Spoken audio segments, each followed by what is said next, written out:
But all you need to know about this poem is that it is addressed to my father, and it is set during the Second World War. Yes.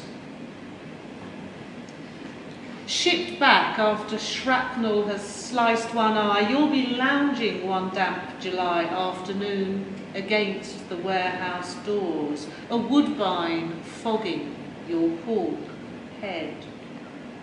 Your hair will be clipped, oiled dark as the bitterest French coffee.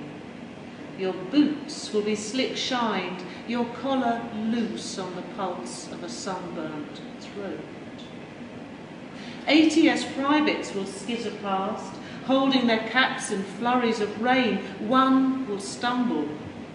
You'll notice the slender cast of her skull, the span of her mouth. You'll like the protractor angles of elbows and knees. You'll grab her wrist, stop her from slipping, stop her from blooding her darned stockings.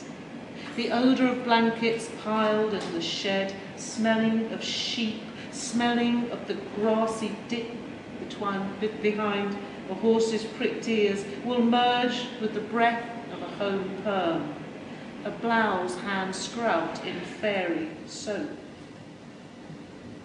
Your injured eye will throb. You'll think of porridge, of tea, of a dip in a bed. You'll ask if she'll meet you in the mess. And after a pause, my mother will say yes.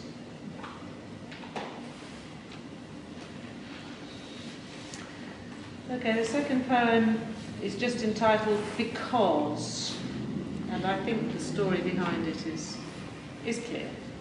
And it's a sort of celebration of a particular London street market.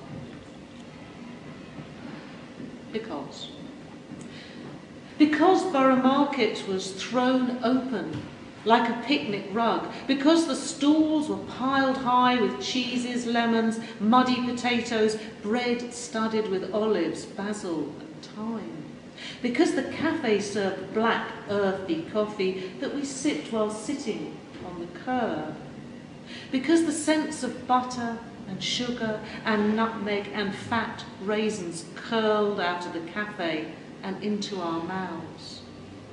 Because you spoke truthfully of cacti and cocaine.